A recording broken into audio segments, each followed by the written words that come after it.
Good afternoon. Good afternoon. की आवाज़ आ रही है सबको? हाँ सर।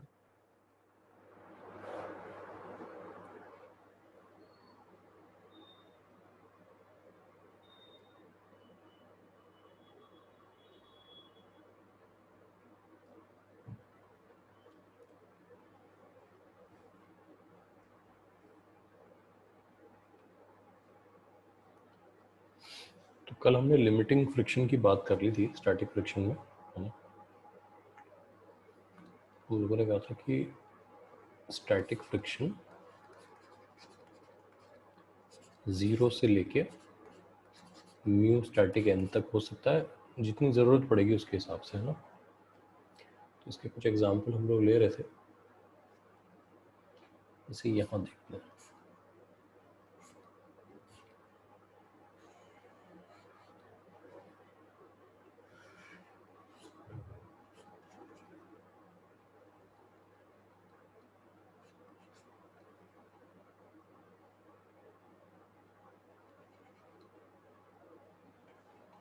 इसको ड्रॉ कर लो सब लोग। इसमें लिमिटिंग फ्रिक्शन की वैल्यू क्या होगी ये फाइंड करनी है ना। एफ लिमिटिंग कितना होगा, लिमिटिंग फ्रिक्शन कितना होगा ये पता करना। ट्राई करो एक बार।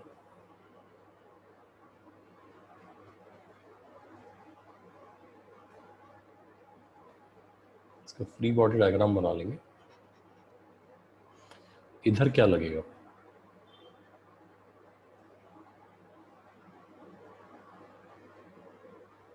Theta.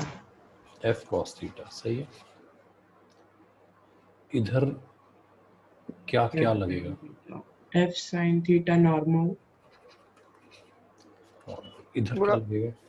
Good afternoon sir. Good afternoon. इधर क्या लगेगा? एम जी और इधर फ्रिक्शन लगेगा, नहीं? इधर ही सही है ना। अच्छा, अब मुझे बताओ कि नॉर्मल रिएक्शन कैसे फाइंड करेंगे? लिमिटिंग फ्रिक्शन के तो नॉर्मल रिएक्शन चाहिए ना। क्या लिखूं, इक्वेशन क्या लिखूं?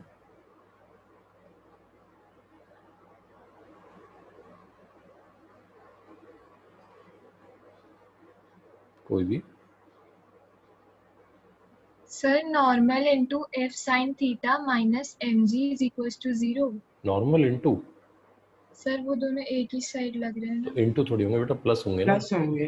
अच्छा है ना। पक्का हाँ, ये इंटू वाला आइडिया कैसे आया?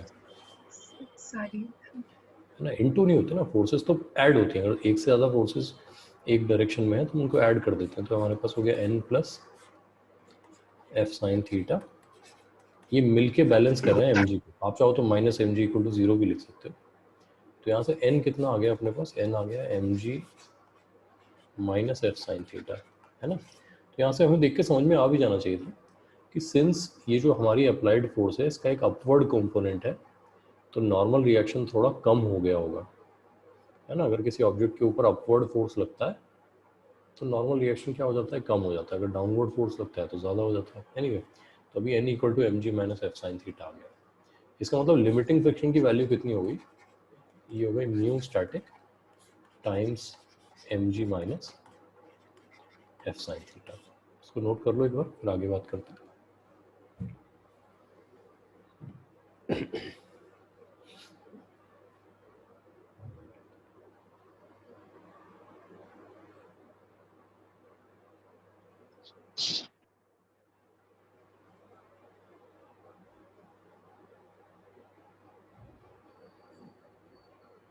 सर एक बार स्टार्टिंग से स्क्रॉल कर दीजिए। हाँ बिल्कुल। देखो, क्वेश्चन ये था हमारे पास कि एक ब्लॉक को हमने हॉरिजॉन्टल ग्राउंड पर रखा हुआ है और हमने एक ऑब्लिक डायरेक्शन में फोर्स लगा दी, से एफ, है ना। और पूछा ये गया था कि लिमिटिंग फ्रिक्शन कितना है ये बताओ। तो पहले हमने देखो राइट हैंड साइड पे इसका एक फ्री बॉडी डायग्राम बना लिया। उस फ्री बॉडी डायग्राम से हमें पता चला कि जो n plus F sine theta है वो mg को बैलेंस कर रहा है। Yes sir. वहाँ से हमने नॉर्मल रिएक्शन की वैल्यू लिख ली। और limiting friction mu static times normal reaction होता है, उसमें पुट कर दी इसको। Okay sir. यहाँ तक क्लियर है ना? Yes sir. अब यहाँ पे देखना कि now in order to move होने के लिए मूव कराना कौन सी फोर्स चाह रही है इसको? F cos theta. F cos theta. रोकना कौन चाह रहा है? Friction. ठीक है, तो एफ कॉस थीटा को ग्रेटर देन या इक्वल टू होना पड़ेगा किसके? लिमिटिंग फ्रिक्शन के। ये बात समझ में आ रही है? सोच लो अच्छे से।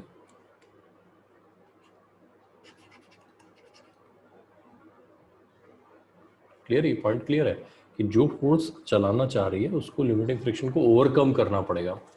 तो एफ कॉस थीटा को किससे ज़्यादा होना पड़ेगा? Mu static M G minus F sine theta से ज़्यादा होना पड़ेगा। समझ सकते हो? अच्छा, एफ वाली टर्म्स एक तरफ ले आते हैं तो यहाँ एफ तो कॉमन आ जाएगा। इधर क्या बचेगा? Cos theta. उधर से क्या आएगा? Mu static sine theta. और सॉरी, यहाँ ग्रेटर देन इक्वल टू लगा देते हैं, ये हो जाएगा म्यू स्टैटिक एम जी। तो एफ को किससे बड़ा होना पड़ेगा? Mu static M G over cos theta plus mu static sine theta से ज़्यादा होना पड़ेगा इस ऑब्जेक्ट को चलाने के लिए।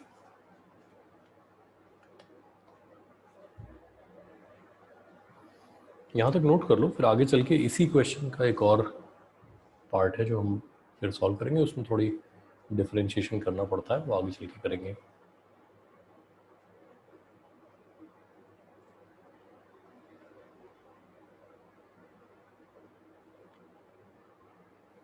समझ आ गया है?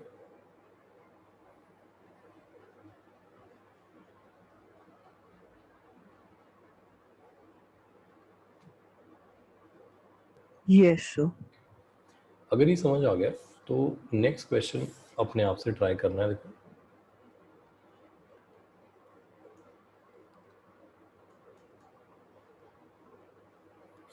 इस बार हमने ब्लॉक को इस तरह से फोर्स लगा दिया,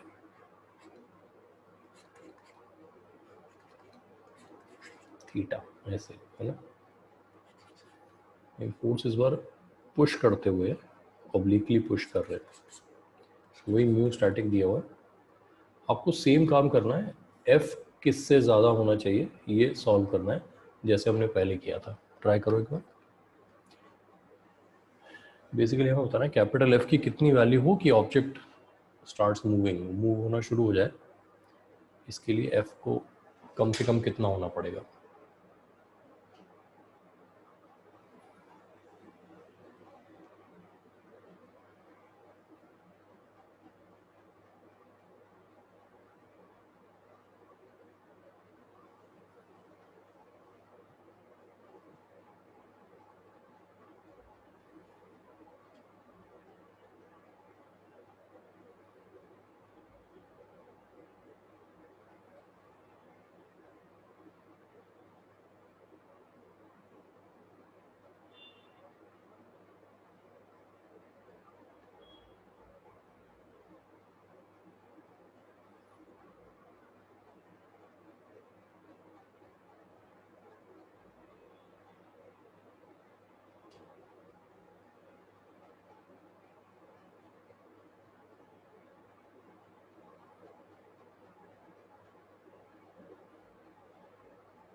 कर रहे हैं, सॉल्व कर रहे हैं सब लोग?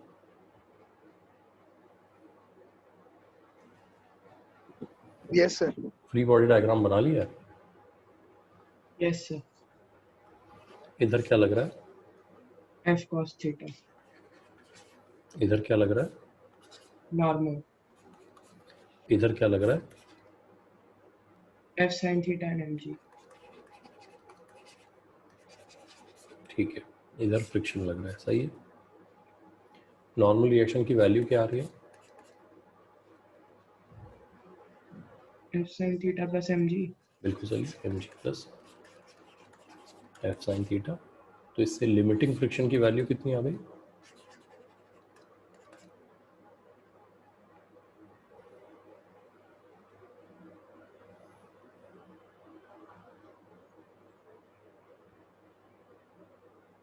mu static into mg plus f sin theta.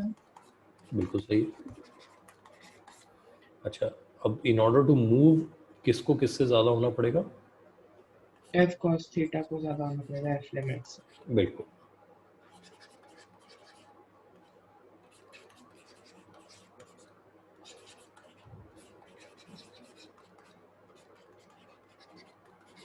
यहाँ से f की वैल्यू कितनी आ जाएगी?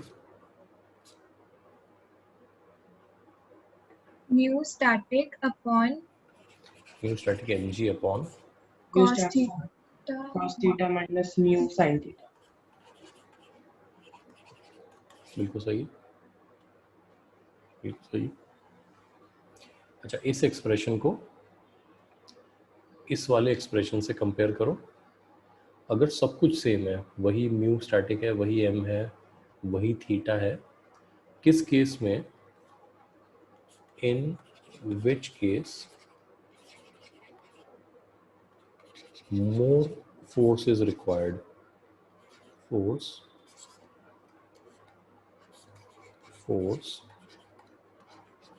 is required.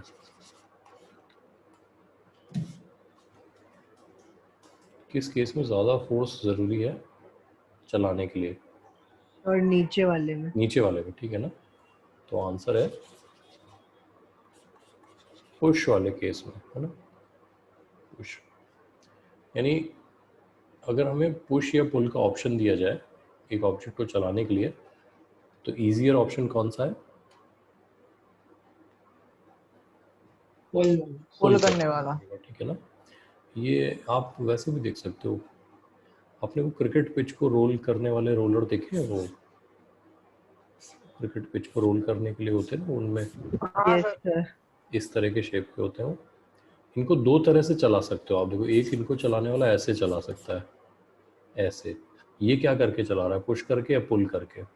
पुश करके। मतलब मानते हुए कि इसका फेस इस तरफ है, ये बात ठीक है ना? और यही व्यक्ति जो है इसको ऐसे चला सकता है कि मान लो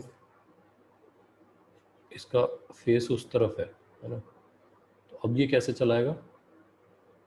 पुल करके। पुल करता हुआ। ठीक है ना? हाँ, अभी थोड़ा ऑकवर्ड सा लग रहा है ये, लेकिन पुल करके चला सकते हैं इसको ना। तो ईजियर रहेगा पुल करके चलाना। समझ जाएंगे बात?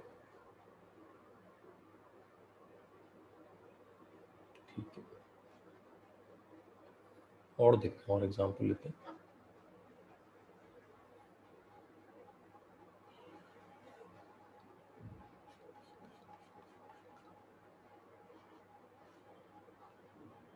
अगर आपको किसी ब्लॉक को एक रफ वॉल के अगेंस्ट स्टेशनरी रखना है, कैसे करेंगे ये काम?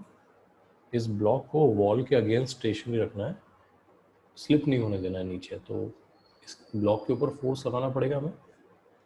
Yes sir. किस तरफ? ऊपर की तरफ। ऊपर की तरफ फोर्स लगाना पड़ेगा। मतलब नीचे से ऊपर। नीचे से ऊपर? फिर तो वॉल की भी क्या जरूरत है, फिर तो हाथ में पकड़ के रख लो वैसे, है ना? चलो मैं क्या कहता हूँ, इस सरफेस पे फोर्स लगाना है, इस सरफेस पे, ये आपके लिए इजी कर देता हूँ। किस तरफ फोर्स लगाऊं? इस सरफेस पे किस साइड फोर्स लगाऊं कि ये ब्लॉक दीवार के साथ चिपका रहे? वॉल की, हाँ, वॉल की तरफ, ये ठीक है ना? ऐसा नहीं। सोच लो, आराम से सोच लो। यस सर, ये सही है ना? Yes sir.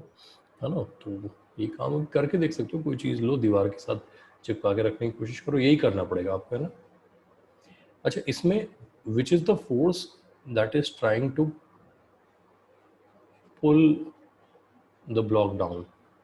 स्लिप कौन कराना चाह रहा है इसे? mg। mg, ये बात ठीक है ना? हाँ बिल्कुल।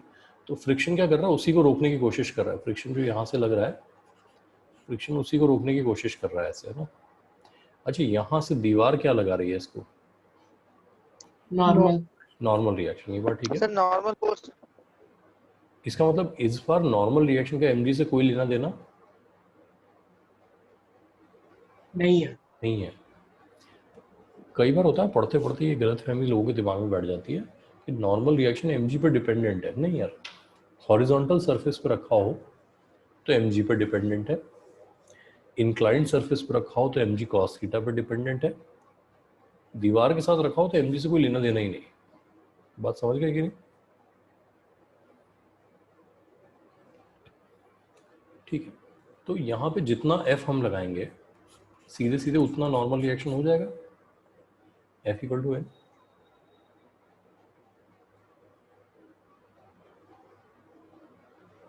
बोलो हाँ ना बोलो। Yes, sir. Yes, sir.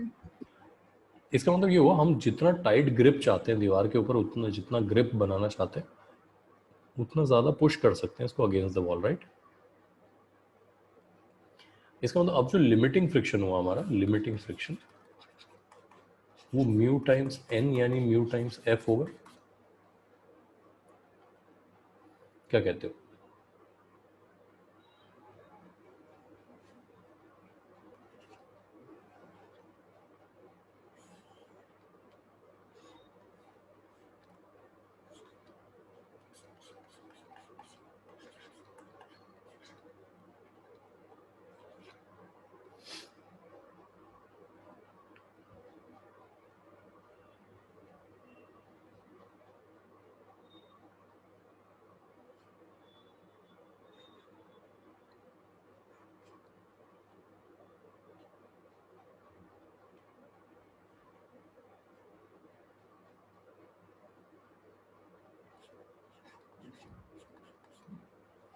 इस सिचुएशन देखो, सबसे पहले इस सिचुएशन को देख के बताओ ये ब्लॉक स्लिप करेगा या नहीं करेगा। ये ब्लॉक स्लिप सर करेगा नहीं करेगा। या नहीं करेगा। अपना अपना आंसर जो है वो एक बार थोड़ा मन सर में नहीं रख। करेगा। कोई बात नहीं, पूछता हूँ मुझे। सब लोगों ने सोच लिया स्लिप करेगा नहीं करेगा? Yes sir. ठीक है, तो वॉइस वोट ले लेते हैं एक बार। कितने लोग कह रहे हैं करेगा, स्लिप करेगा? कोई है जो कह रहा है स्लिप करेगा? कोई नहीं। अच्छा, बाकी लोग ये कह रहे हैं स्लिप नहीं करेगा। Yes sir. ठीक है, कोई ऐसा है जो ये कह रहा हो कि पता नहीं, हमको कुछ नहीं पता? सर मैं अच्छा, आकाश कह रहे हैं स्लिप नहीं करेगा। अच्छा, कोई बात नहीं, है ना? चलो देखते हैं इसका वेट कितना है। 2 20 kg। 20 2K. Newton. Yes sir. यानी इसको जो फ्रिक्शन चाहिए वो कम से कम कितना चाहिए? 20 न्यूटन तो चाहिए, है ना? इसके लिमिटिंग फ्रिक्शन की वैल्यू कितनी है? 30 Newton. 30 न्यूटन। ये क्लियर कर लेना था, अगर किसी को नहीं समझ में आया तो पूछ लेना। मुझे नहीं समझ में आया 30 न्यूटन कैसे हुआ। तो ये लिमिटिंग फ्रिक्शन इस 20 न्यूटन को रोकने के लिए काफ़ी है, ठीक है ना? अब क्वेश्चन ये आता है तो स्लिप नहीं करेगा, मतलब आंसर है स्लिप नहीं करेगा। बात ये आती है कि फ्रिक्शन लग कितना रहा है, फ्रिक्शन कितना लग रहा है? 20. 20 फ्रिक्शन लगेगा 20 न्यूटन। 30 क्यों नहीं लगा? जरूरत ही नहीं. सर जरूरत क्योंकि नहीं, उतना रिक्वायर्ड नहीं है। रिक्वायर्ड नहीं है, बिल्कुल ठीक है ना? समझ गए बात को ना? तो नहीं लगेगा, यानी मतलब ये समझ जाएंगे बात। तो एक काम कर लेते हैं, इस बार सिचुएशन के लिए लेते हैं कि हमने लिया लेट्स से 0.5 kg है ये, यहाँ 0.5 म्यू स्टैटिक भी है, F लगाया मैंने इससे। F की मिनिमम वैल्यू क्या होनी चाहिए so that the block does not slip. F कम से कम कितना होना चाहिए कि स्लिप ना करे?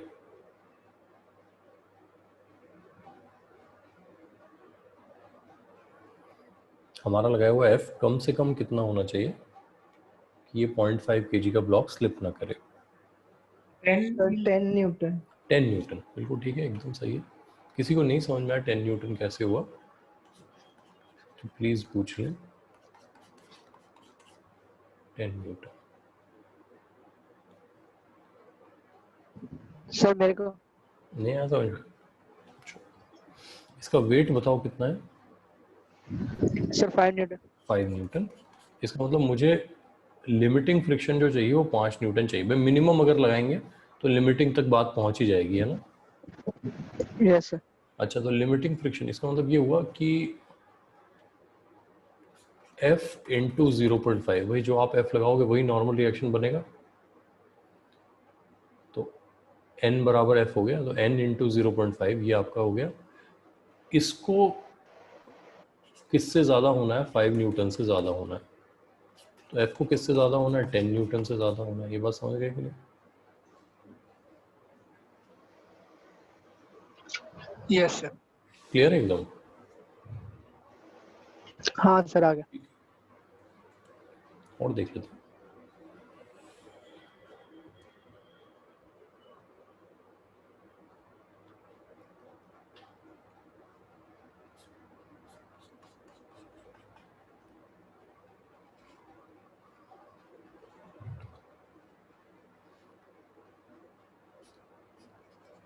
ओपन कीजिए।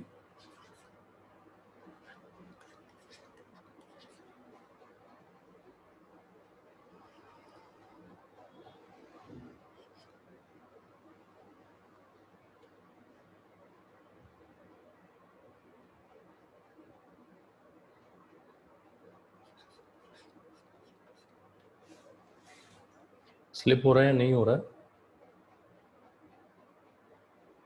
नहीं हो रहा। नहीं हुआ। स्लिप नहीं हो रहा है, सबको कंफर्म्ड है?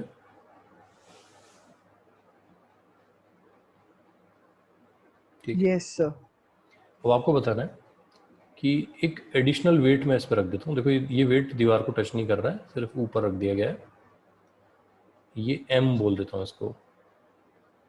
M कितना होना चाहिए कि स्लिपिंग शुरू हो जाए, ये सिस्टम नीचे स्लिप करना शुरू हो जाए?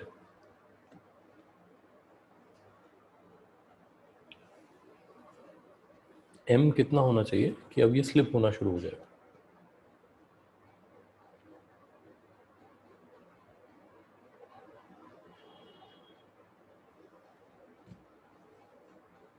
आकाश, आपका आंसर गलत है।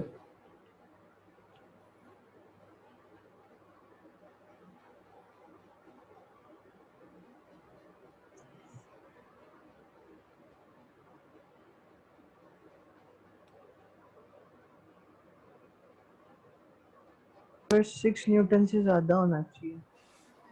मास में कितना बोलेंगे? Sir 0.7 kg। 0.7? सर 0.7। 0.7 क्यों बेटा? सर वो उससे ज्यादा हो जाएगा ना। तो 0.60001 ये भी तो 0.6 से ज़्यादा होता है। Yes sir. 7 ही क्यों पसंद आया आपको? सर वो पूरे चांस रहेंगे उसमें। नहीं यार, मिनिमम ऐसे नहीं निकालते ना। मिनिमम के लिए आंसर जो हो जाएगा आपका वो हो जाएगा M should be greater than 0.6 kg। बस ये लिख देना आपको ना। कितना ज़्यादा है ओके वो सर। आपकी टेंशन नहीं है, ठीक है ना? और सर ओके अगर सर। इक्वल टू 0.6 होगा तो मतलब तब भी इक्वल स्लिपिंग टू नहीं। पे जस्ट अबाउट टू स्लिप वाली कंडीशन आ जाएगी, है ना? Just about to slip. ऐसा होता है ना कि भाई सारी तैयारी कर ली है, बैग वैग बांध लिए, जाने के लिए रेडी हैं, जा नहीं रहे अभी, है ना? Okay sir.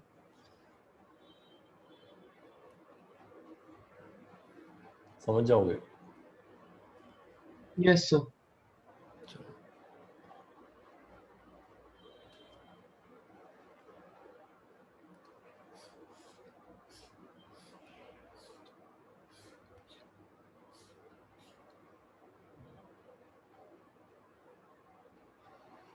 थोड़ा सा 3D में समझते हैं ना। ये हमारी दीवार है और इसके अगेंस्ट ब्लॉक हमने ऐसे रखा हुआ है ना? दीवार टेढ़ी लग रही है, इसको सीधा कर देते हैं। हाँ, ये हमारी दीवार है, ब्लॉक इसके अगेंस्ट रखा हुआ है ऐसे। ये वाली सरफेस है जो कांटेक्ट में है वॉल के साथ। अभी तक हम ऐसे फोर्स लगाते थे, ये बात ठीक है ना? ऐसे अच्छा लेट्स से इसको 0.4 kg का ब्लॉक कह देते हैं। इस बार हमने एक फोर्स ऐसे और लगा दी 3 न्यूटन। यहाँ म्यू स्टैटिक ले लिया 0.5, ये फोर्स लिख दी F। अब ये वाली फोर्स जो है कैसे लगी है इसको बहुत अच्छे से विजुलाइज करना। ये वॉल के पैरेलल लग रही है, पैरेलल समझ सकते हो, वॉल के पैरेलल, हॉरिजॉन्टल डायरेक्शन में वॉल के पैरेलल। ये कौन सा डायरेक्शन हुआ, वर्टिकल, ये हुआ हॉरिजॉन्टल, और ये वॉल के पैरेलल लग रहा है। ये वाली फोर्स वॉल के परपेंडिकुलर लग रही है, F वाली perpendicular to the wall, F ऐसे लग रहा है ना, इसीलिए मैं कह रहा हूँ थोड़ा 3D में सोचना पड़ेगा आपको। सर जहाँ 0.4 लिखा है मतलब हम उस साइड से फोर्स लगा रहे हैं ऐसे। हाँ उस साइड से, उस मतलब वॉल के पैरेलल उस साइड से फोर्स लगा रहे हो, बिल्कुल सर z एक्सेस पे मतलब शायद। बिल्कुल। हाँ एक्सिस से समझना चाहते हो तो ऐसे समझ लो, देखो कि अगर आपकी वॉल जो है वो ये x y और z, तो ये वाली फोर्स तो गई z के अलोंग, है ना। mg जो लगेगा वो y के अलोंग लगेगा, और ये जो 3 न्यूटन लग रहा है ये x के अलोंग लग रहा है। ओके ये सर। बात समझ सकते हो ना। बस सर समझ गए। Yes sir. ठीक है, तो अब पॉइंट क्या है कि अगर मैं आपसे पूछूं the net force trying to make the block slip against the wall, block को वॉल के अगेंस्ट स्लिप कराने के लिए जो नेट फोर्स लग रही है कितनी लग रही है, तो आंसर क्या दोगे आप मुझे।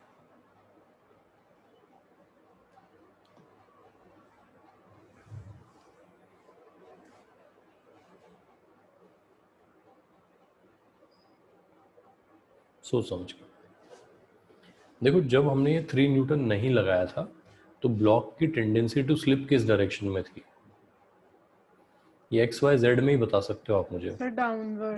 डाउनवर्ड माइनस वाई में, ये बात ठीक है ना, यस बिल्कुल सही है कि नहीं है ना, यस सर। एकदम क्लियर बात, यस सर। ठीक है। Yes sir. लेकिन अब ये 3 न्यूटन लगा देने से इसके पास एक एक्स्ट्रा टेंडेंसी आ गई। पहले ये इधर स्लिप करना चाहता था mg के डायरेक्शन में, अब ये इधर भी स्लिप करना चाहता है 3 न्यूटन के डायरेक्शन में, तो इसकी नेट टेंडेंसी ऑफ स्लिपिंग इस तरफ आ जाएगी कि नहीं आ जाएगी।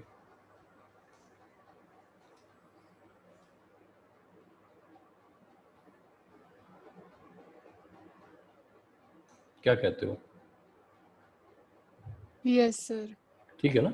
आप इसको इस तरह Yes, से sir. सोच सकते हो, अगर एक बहुत ही सॉफ्ट सरफेस होती है, जो साइड वाली सरफेस है ये बहुत ही सॉफ्ट सरफेस होती है, हमने 3 न्यूटन नहीं लगाया होता, तो जब ये अगेंस्ट द वॉल ऐसे रगड़ खाते हुए जाती तो इसके ऊपर स्किड मार्क्स आते हैं, वो रगड़ने पे जो आते हैं वो आ जाते हैं, स्किड मार्क्स कहते हैं जिनको। वो स्किड मार्क्स वर्टिकल आते कि नहीं आते। Yes yes sir. सर। अच्छा थोड़ी देर के लिए मान लेते हैं कि हमने mg को बैलेंस करके रखा हुआ है, सिर्फ 3 न्यूटन की वजह से स्लिपिंग हो रही है, तो जो स्किड मार्क्स आते हैं वो हॉरिजॉन्टल डायरेक्शन में आते हैं। Yes sir. इस बार अगर ये स्लिप करेगा तो स्किड मार्क्स किस डायरेक्शन में आएंगे, इस वाले डायरेक्शन में आएंगे कि नहीं आएंगे। तो अब मुझे सर वो बताओ, एक्स और वाई का स्लोप हो जाएगा ना फिर। सर्वाई का स्लोप, मैं सर मतलब जो डायरेक्शन बता रहा हूँ, मतलब एक आइडिया। आइडिया तो ये है ना, देखो ये इधर जा रहा है, ये इधर जा रहा है, ये इधर नेट हो गया। हाँ सर, मतलब वही ना हो गया ना नेट की एक्स और वाई का, अगर मतलब स्लोप जैसा ही तो हो गया सर वो एक्स और वाई के बीच में। ठीक है, अब मुझे बताओ ये रिजल्टेंट कितना आ रहा है, ये mg कितना है, न्यूटन में mg कितना है, 4। तो रिजल्टेंट कितना है, 3 और 4 का इधर रिजल्टेंट कितना आएगा। सर 7 और यार 7 न्यू 7 कैसे आ जाएगा बेटा, वेक्टर है यार ये, 3 इधर है 4 इधर है, तो 5 आएगा ना इधर, तो 5। Okay sorry sir. 3 square plus है ना, थोड़ा एकदम ना इसको, जहां भी ऐसी गड़बड़ करो ना वहां साइड में एक नोट लिख लिया करो, वेक्टर का रिवीजन जरूरी है ना। ये समझ में आ गया 5 Newton. Sir Yes, direction sir. The net force trying to make the block slip against the wall is 5 Newton. हाँ कुछ डायरेक्शन कह रहे थे बेटा? सर डायरेक्शन किधर होगी? ये डायरेक्शन यही वाला है रो, देखो ये वाला। नहीं, अगर 3D उसमें सोचे 3D में ही बता रहा हूँ, देखो मैं ऐसे ना, अगर वॉल के साथ देखो, ये वॉल हो गई तो ये ऐसे स्लिप होना चाह रहा होगा, ऐसे। ये हुआ नीचे, ये हुआ वॉल के साथ, ये हुआ पैरेलल टू द वॉल, ये हुआ डाउन, वर्टिकली डाउन, तो ये ऐसे जा रहा होगा साइड में, अंदर नहीं आ रहा है? सर मैंने भी तो वही कहा था। सर मतलब एक्स एक्सिस पे ही हो रहा है ना जो भी हो रहा है। नहीं यार, एक्स एक्सिस पे नहीं हो रहा है, एक्स वाई प्लेन में हो रहा है। लेकिन वो एक्स और वाई का स्लोप बन जाएगा ना, एक्स वाई प्लेन, एक्स और वाई के बीच में सर एक स्लोप की तरह, मतलब नीचे ही तो जाएगा सर वो। बिल्कुल समझ गए बात? Yes sir. ठीक है। Yes sir. अब मेरा कहना है कि कैपिटल एफ की मिनिमम वैल्यू क्या होनी चाहिए to prevent slipping, to prevent slipping. Slipping को प्रिवेंट करने के लिए कैपिटल एफ की मिनिमम वैल्यू क्या होनी है? कैपिटल एफ हमने लगाया, इसकी मिनिमम वैल्यू क्या होनी चाहिए कि स्लिप ना करे। स्लिप कराने वाली फोर्स कितनी है? 5 न्यूटन। तो कैपिटल एफ की मिनिमम वैल्यू क्या होनी चाहिए बताओ?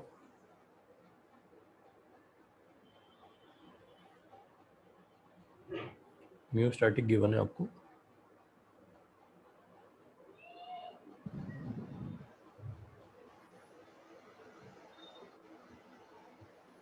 बोलो भाई। सर 10 न्यूटन, बिल्कुल सही। Less than 10. मोर देन 10 बेटा, मोर देन 10। लेस देन पे काम नहीं चलेगा। देखो यहाँ जो आप लगाओगे Yes, sir. Sorry. Yeah, more F than आएगा तो एफ यहाँ से भी आ जाएगा एफ, है ना? Yes, sir. तो आपने कहा कि म्यू स्टैटिक टाइम्स एफ को 5 से ज़्यादा होना होगा, है ना? तो एफ को किससे ज़्यादा होना होगा? 5/0.5 से, 10 Newton. यानी कि 10 न्यूटन से ज़्यादा होना पड़ेगा, है ना? ये मोर देन लेस देन वाली बात क्लियर हो रही है सबको ना? यस Yes, ठीक sir. है। तो अब जितने एग्जाम्पल हमने कल लिए थे स्टैटिक फ्रिक्शन के, और जो हमने आज एग्जाम्पल लिए हैं, ये सारे मिला के एक बार पूरा एक, है ना, एक सिंगल वीडियो की तरह देख लेना, और ये देखना कि स्टैटिक फ्रिक्शन समझ में आया कि नहीं आया, क्योंकि इसके बाद हमें सिर्फ न्यूमेरिकल क्वेश्चन करने होंगे स्टैटिक फ्रिक्शन के ऊपर। तो कॉन्सेप्ट एकदम क्लियर हो जाना चाहिए कि हाँ स्टैटिक फ्रिक्शन की बात समझ में आ गई है। कर लोगे? Yes sir. Yes, ठीक sir. है। अच्छा, कल से अभी तक में मेरा गला और ज़्यादा ख़राब हो गया है, तो अब देखो कल की क्लास की स्थिति जो है वो मैं 3 बजे तक क्लियर करूँगा आपको, है ना? लेकिन होपफुली सर कल की क्लास की वीडियो मिल जाएगी? भेजी तो थी मैंने यार, नहीं सर, कल जो होने वाली है, अगर होगी अभी तो। से मिल जाएगी, फ्यूचर में नहीं क्या? सर, मतलब वो मेरा परसों फिजिक्स का पेपर है ना, इसलिए। हाँ हाँ वो नहीं, मिल जाएगी, फिजिक्स हाँ। क्लास अटेंड तो हाँ, लेकिन वो करूंगा। क्लास होने के नहीं बाद नहीं मिल सर, नहीं पाएगी, है ना? इतने शॉर्ट नोटिस पे टाइम मशीन बनाना मुश्किल है, तो वो क्लास होने के बाद हो पाएगी फिर, है ना? ठीक है। सर कल टाइम तो चेंज नहीं होगा ना? ये टाइम वही रहेगा। टाइम देखो, अगर क्लास हो रही है ना, सारी स्थिति ठीक है, तो 6 बजे क्लास होगी। मैं आपको ना 3 बजे तक बता दूंगा एक बार, है ना? Okay sir. Okay sir. ये आकाश कुछ कह रहे थे, समझ नहीं आया, एक बार समझा दो। आकाश क्या पूछ रहे थे? PDF PDF PDF. अब पीडीएफ तो मैं सेंड कर ही दूंगा, आज का पूछना चाह रहे हो तो पूछ लो।